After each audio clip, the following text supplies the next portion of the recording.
qui sortent et qui bénissent Dieu. J'ai vu le mur tomber, des frères qui sont là, des sœurs qui sont là, qui disent « Finalement, j'ai obtenu tout ce que j'ai attendu autant d'années. » J'ai vu ces choses tomber qui résistaient à quelqu'un et qui s'est mis à danser dans cette salle. Père, place ces vérités dans le cœur de quiconque est concerné, afin que son esprit se connecte à ta main et que cette visitation soit activée. Dans le nom de Jésus, alors que nous voulons déclarer ta parole, est-ce que ce message vient confirmer les projets qui sont dans ton cœur? Que ce message vienne m'instruire, m'éduquer, m'enseigner, enseigner ton peuple. Dans le nom de Jésus, nous avons ainsi prié. Amen. Sur la croix, la première déclaration du Christ était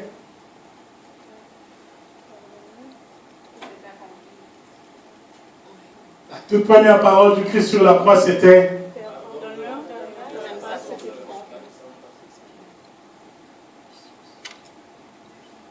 Père, pardonne-leur, car ils ne savent pas ce qu'ils font. Et la deuxième était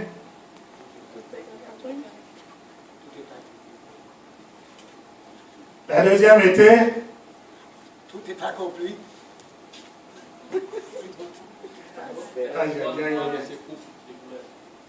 Sur la croix,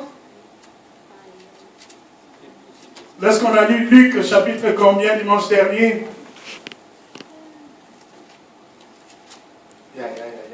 C'est pas ce soir, tu seras avec moi.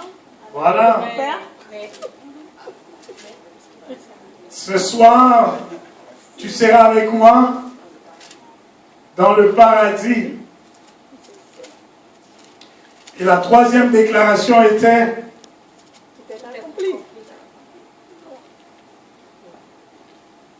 Père, tout est accompli et je remets mon esprit entre tes mains.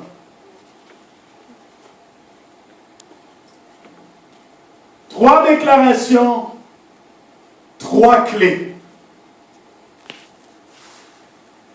Avant qu'on arrive à la fin de cette série, la semaine prochaine, on aura un homme de Dieu qui viendra avec une autre grâce que la mienne. Dimanche prochain, un frère qui a le feu, il a vraiment du feu.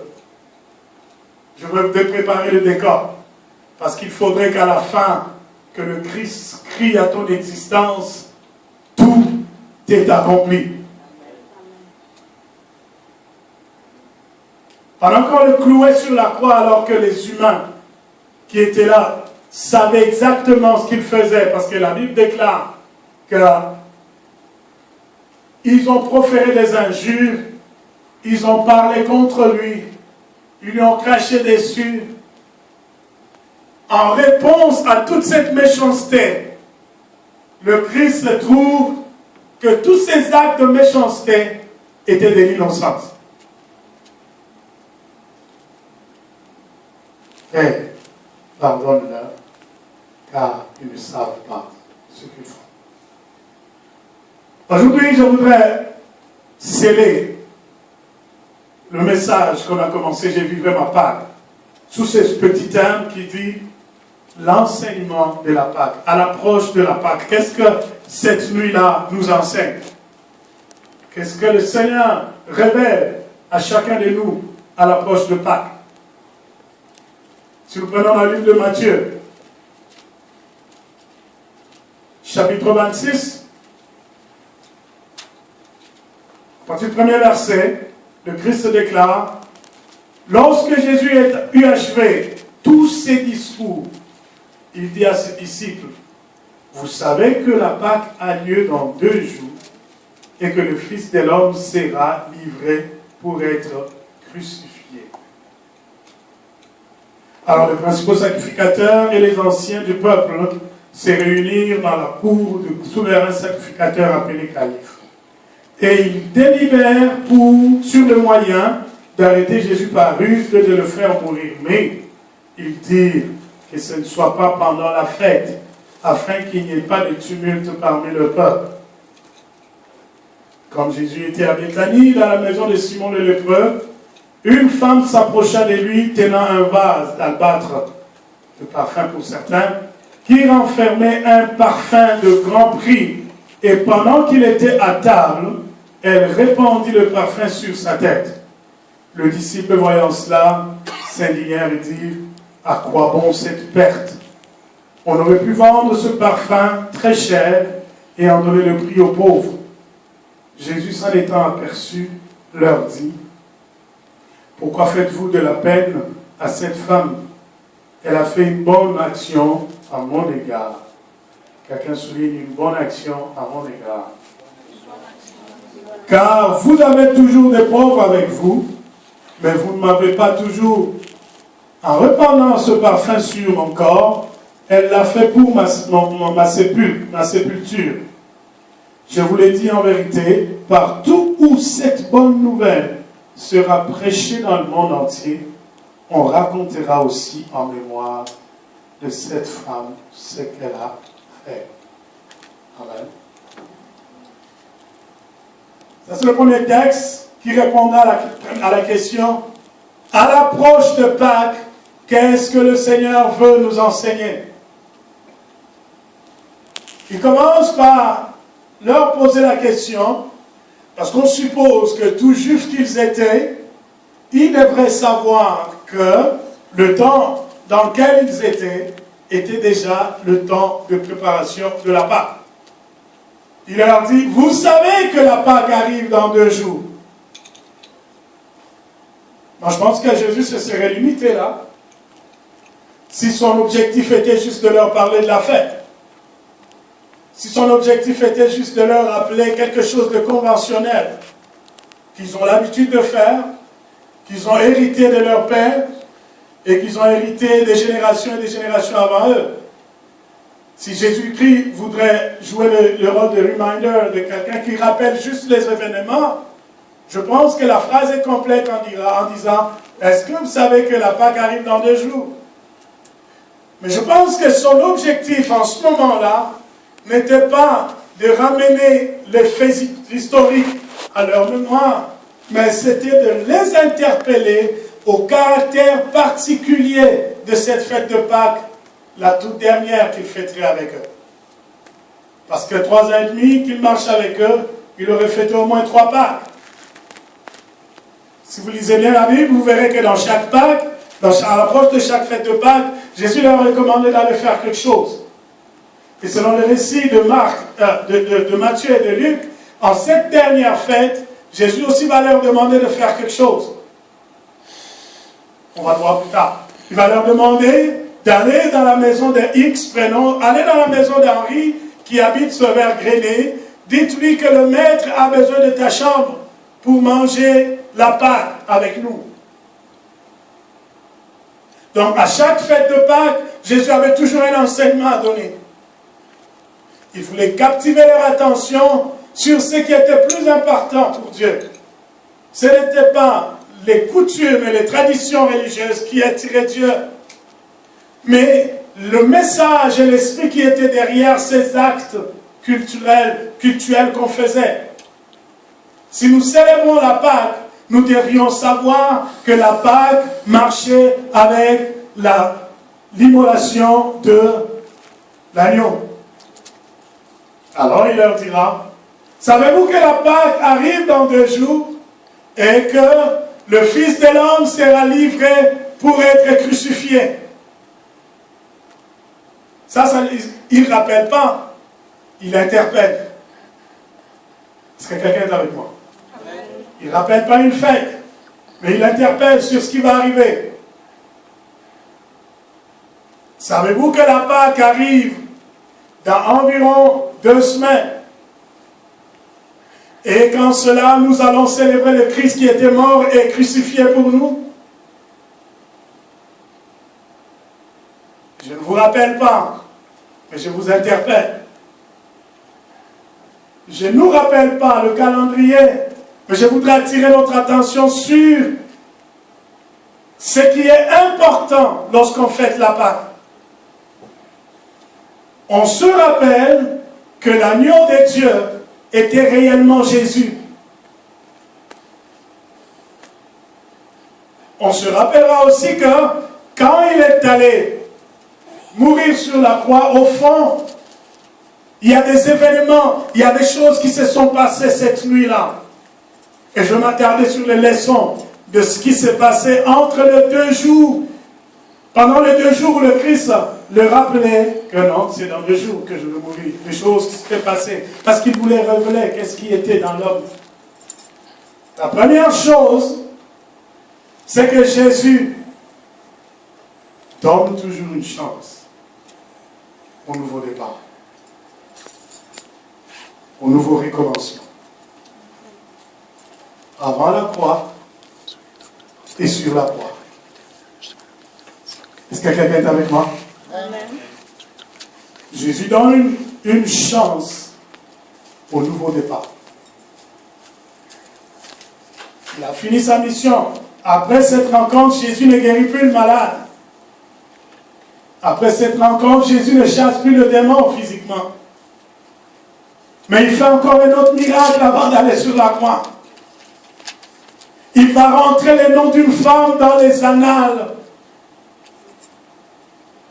Il va réécrire l'histoire d'une femme avant d'aller sur la croix.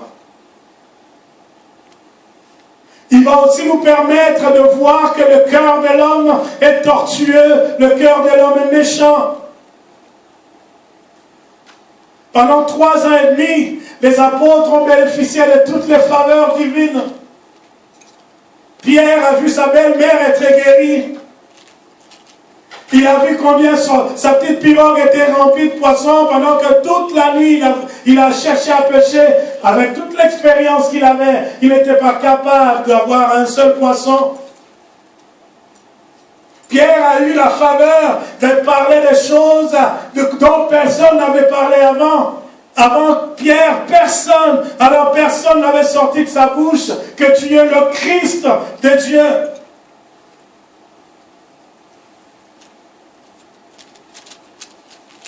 Pendant 3 ans et demi, ils ont été rendus célèbres. La Bible dit que pendant que le Christ traversait ville après ville, village après village, il guérissait les malades, il chassait les démons et la foule le suivait. Et quand la foule le suivait, qu'est-ce que vous pensez que la foule remarquait? La foule remarquait aussi que Jésus n'était pas seul, Jésus était avec au moins 12 tout autour de lui, minimum à chaque sortie, 12 personnes tout autour de Jésus. Si bien que cette nuit-là, cette femme-là a reconnu Pierre. Cette femme dira, toi, tu n'es pas l'un de ceux-là qui suivaient ce Jésus. Parce que Jésus leur a donné de la visibilité. Pendant 3 ans et demi, Jésus les a rendus importants.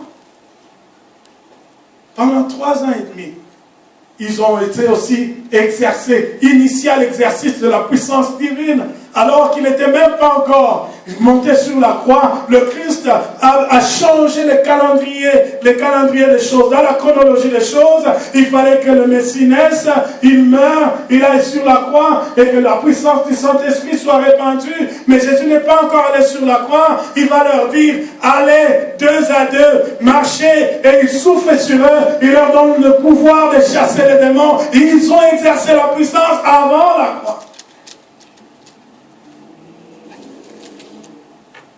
Mais à 2 jours, Jésus dit, c'est important que je teste les cœurs de ceux-là qui m'ont suivi pendant 3 ans et demi.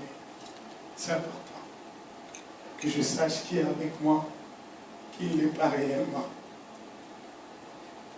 Dans 2 jours, je vais mourir. Je vais faire le test d'évaluation. Qu'est-ce qu'ils ont retenu de tout ce temps que j'ai passé avec eux physiquement? Le maître du temps et des circonstances, il choisira d'aller dans la maison d'un homme. Jésus, il va aller s'asseoir à un endroit pour éprouver le cœur. Dans la maison de qui? On a vu que Jésus était à la Béthanie, dans la maison de Simon le lépreux. Une parenthèse. Pour tout juif, tout celui qui connaît la Torah, la loi, les Écritures, il devrait savoir Aussi longtemps que quelqu'un est appelé lépreux, sa place n'est pas dans la cité. Sa place est hors du camp. Parce que la lèpre n'était pas considérée seulement comme une maladie, mais aussi une impureté. À cause de la lèpre, tu étais privé du droit du culte. Tu n'avais plus le droit de la cité, ni le droit de la famille. Même si tes enfants crieraient, papa, on t'aime beaucoup, dès que le souverain sacrificateur déclare, lépreux, lépreux, lépreux, toi tu dois au refrain répondre, je suis indigne, impur et impur. Et tu le cries comme ça, tu sors de la salle d'examination du souverain sacrificateur, il finit de t'examiner, il dit t'es lépreux. Dès qu'il le déclare, toi tu commences à crier à haute voix, indigne, indigne, impur, impur, je ne suis pas digne d'être parmi les hommes. Et tu traverses toute la ville, tu ne touches plus à rien. Si tu avais des enfants, tu n'as même pas le temps de leur dire au revoir. Ta place est hors de la ville. Mais avant d'aller sur la croix, Jésus, il choisit où aller. Je vais rentrer dans la maison de quelqu'un qui, littéralement, est déjà exclu de la grâce de Dieu. Il donne une seconde chance. Il veut réécrire l'histoire. Non seulement il va réécrire l'histoire de ces lépreux, mais il va aussi donner l'opportunité à une femme de rentrer dans l'histoire. Dis à quelqu'un, rien n'est perdu. Rien n'est perdu. Tout est possible. Je suis connu de Dieu. Si longtemps que tu es connu de Dieu, le Christ travaille toujours pour te donner une seconde chance. Même si les hommes t'excluent, même si tes péchés crient plus haut que quiconque, si tu connais le mystère de la Pâque, tu sauras que la Pâque, c'était aussi l'occasion de réécrire l'histoire des exclus de la loi. Quelqu'un dit, je suis un bienheureux de l'Éternel. Là où la loi condamne, la grâce me ressuscite. Tu peux encore continuer la marche. Donc le choix de l'épreuve, ce n'est pas un hasard. Il nous enseigne. Les exclus peuvent être récupérés. Je voudrais que Dieu fasse de cette église un forum de récupérer. Quelqu'un qui connaît ces choses, il a une autre attitude par rapport à celui qui est encore faible. La première attitude, c'est la compassion. Et par cette compassion, je jeûne, je prie, je cherche le bon moment. Seigneur, donne les bons mots. Que je choisisse le bon moment pour que cet homme, lorsque je lui parle, cette femme, lorsque je lui parle de ton cœur qui dit, Père, pardonne-leur, car ils ne savent pas ce qu'ils font, que son cœur soit saisi par ta grâce qui est capable de donner une nouvelle chance à quelqu'un. Je ne juge pas, mais je crée des opportunités de restauration de vie. Si nous aurons une soirée le 19 avril dans cette salle, c'est parce que l'Esprit de Dieu a clairement parlé à mon esprit. Ta vie, c'est de créer des opportunités et des possibilités de restauration de vie. Aussi longtemps que Dieu permettra que nous marchions ensemble dans cette église, vous devrez comprendre que je suis un homme qui croit au nouveau départ dans la vie de quelqu'un. Je n'aurai pas d'attitude d'exclusion. Je marcherai avec le faible, parce qu'il faut qu'il devienne fort. Nous prendrons le temps, nous sortirons de 4 murs de l'église, nous chercherons nos amis, nos frères, des gens qui nous sont proches, qui nous sont chers, et que nous savons qu'ils sont morts, quoique vivants, parce que la Bible dit que tous ceux qui ne connaissent pas Christ, ils sont morts, quoique vivants. Nous les regardons comme des cadavres, et nous pouvons croire que le Dieu qui redonne une nouvelle chance peut le ressusciter. Quand tu connais ce mystère, tu travailles à l'évangélisation. Tu ne peux pas te contenter et d'être le seul à bénéficier de la faveur divine pendant qu'il y a des gens qui meurent dehors. Donc la première leçon de ces 2 jours avant la Pâque, c'est que le Christ dit, je vais travailler jusqu'à la dernière minute pour changer la vie de quelqu'un. Même si je vais bientôt mourir, mais j'ai encore le temps de parler du salut à quelqu'un. Je donne une chance. Voilà pourquoi des fois, même si on est malade, on donne le temps d'aller faire l'œuvre de Dieu. Parce qu'en travaillant, nous créons l'opportunité pour que quelqu'un soit sauvé. Les excuses tombent, les prétextes tombent. Je peux me dépasser. Le Christ sait qu'il va mourir dans 2 jours. Mais il dit non, si longtemps que je ne suis pas encore sur la croix, je peux sauver quelqu'un. Si longtemps que j'ai encore le moyen de faire quelque chose, je dois le faire. Le lépreux est béni de recevoir le sauveur dans sa maison. Vous savez, dans la plupart des films policiers où il y a des enquêtes, quand il y a quelqu'un qui meurt, on cherche qui l'a vu le dernier, n'est-ce pas? Qui est le dernier à lui avoir parlé. Comment il était? Qu'est-ce qu'il avait fait? Et si on attrapait cette femme, et ces 2 et ces lépreux, et alors on disait, est-ce que vous connaissez bien Jésus? Ils n'auront pas grand-chose à dire si ce n'est que c'est Jésus-là. Il m'a surpris par le fait qu'il est rentré dans ma maison. Moi qui étais exclu de tout ça. Jésus est rentré dans ma maison avant de mourir. Si je savais qu'il allait mourir dans quelques minutes, je l'aurais gardé toute ma vie. Cet homme est marqué par le passage de Jésus dans sa vie. À 2 jours, le Seigneur peut encore marquer quelqu'un. Mon objectif dans 2 semaines, nous allons célébrer le calendrier conventionnel de la Pâque. Je veux que quelqu'un soit marqué par la miséricorde de Dieu. D'ici qu'on arrive là, que ton cœur commence à dire, franchement, je suis un bienheureux de Dieu. Si Jésus ne s'était pas arrêté sur ma vie, je ne sais pas qu'est-ce que je deviendrais. Qu'est-ce que je serais devenu?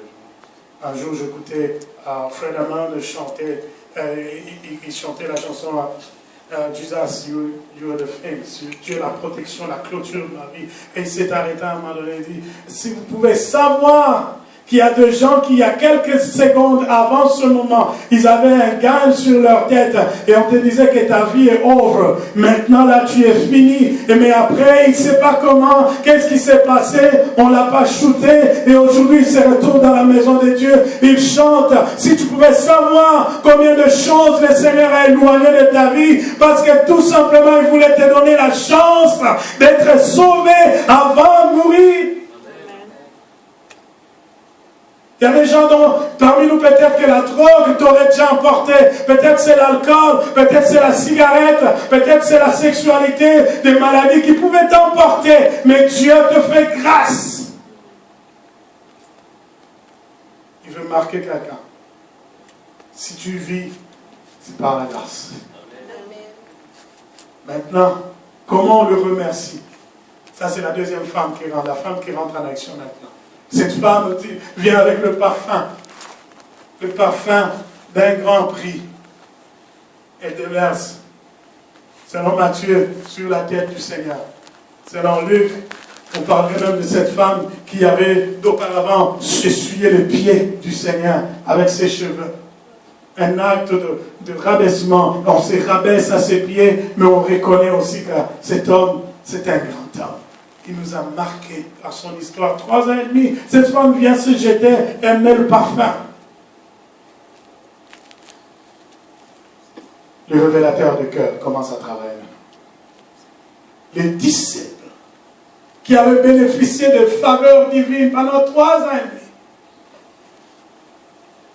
commencent à murmurer dans leur cœur. Mais attends, ça c'est du gaspillage.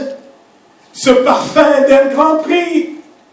Comment cette femme peut gaspiller ce parfum? Et ils veulent prétendre être plus miséricordieux que Jésus, avoir plus de compassion pour les pauvres que Jésus. Ils disent, si on pouvait vendre ce parfum et aller distribuer aux pauvres, ils veulent prétendre qu'ils ont plus de sensibilité aux souffrances des hommes que Jésus. Je ne sais pas qui a parti la réflexion. Le texte ne dit pas qu'ils se sont concertés, mais le texte dit, Jésus ayant su qu'est-ce qui se passait dans leur cœur, alors que chacun individuellement murmurait dans son cœur, et tous ensemble, comme une chorale, ils ont commencé à murmurer au même moment, de la même façon. C'est comme si ces gens, pendant 3 ans et demi, ils n'ont rien appris de la miséricorde de Dieu. C'est contagieux, l'ingratitude. Je crois que l'attitude, les expressions et les non-verbales peuvent passer un message à une fraction de seconde. Un cœur mécontent, même si tu n'as pas parlé, tu peux communiquer le mécontentement tout autour de toi et gérer cette atmosphère, le transformer en quelque chose de lourd, d'invivable. S'il vous plaît, Jésus leur dit, s'il vous plaît, cette femme n'a rien fait de mal. Vous avez les pauvres avec vous tous les jours et vous en aurez toujours. Vous n'êtes même pas sensible au fait que c'est dans 2 jours, je viens de vous dire que pendant la fête de Pâques, dans 2 jours, je serai crucifié. Je viens de vous le dire et vos cœurs ne sont même pas sensibles que vous allez perdre le Christ avec qui vous avez vécu tout ce temps. N'est-ce pas, Pierre? Toi, tu disais, Maître, quoi qu'il arrive, je mourrai avec toi. N'est-ce pas toi qui disais que quoi qu'il arrive, Seigneur, je ne t'abandonnerai jamais. Alors, quand le Christ, bien avant, lorsque tu lis dans Matthieu, plus loin, Matthieu 22, 23, 24, bien avant cela, le Christ leur commençait à leur dire, cette fois-ci je vais entrer en Jérusalem. Il savait qu'en y entrant, il n'en sortira plus, il va mourir là-dedans. Cette fois-là, il leur a dit, il commence à pleurer. Il dit, est-ce que vous savez que le Fils de l'homme sera arrêté, il sera crucifié? Pendant qu'il parlait, eux, ils ne sont pas sensibles à ces choses. Ils s'étaient forcés à leur parler des paraboles. Le royaume des cieux ressemble à ceci. Le royaume des cieux ressemble à cela. Mais ils ne comprennent toujours pas. Quand il avait fini ses discours, et l'un d'entre eux a dit, Maître, ça veut dire quoi toutes ces choses-là? Encore un peu de temps, vous me verrez. Encore un peu de temps, vous ne me verrez plus. Oh, mais là où je dois aller, je ne sais pas si vous pouvez y aller. Oh, Maître, quoi qu'il arrive, où tu iras, nous serons avec toi. Et une femme viendra avec ses 2 fils. On nous parle de fils des Zébédée. Et dit, Seigneur, permets que mes garçons ici s'assoient avec toi, l'un à ta gauche, l'autre à ta droite, quand tu seras assis sur ton trône de gloire. Jésus dit, vous ne savez pas de quoi vous parlez. Vous ne savez même pas si vous serez capable de voir la coupe d'eau qui est rangée ici. Je vous parle des choses que vous ne saisissez pas parce que vous êtes des gens qui marchaient avec des slogans, avec des cris. Vous n'êtes pas profond dans votre attachement à moi.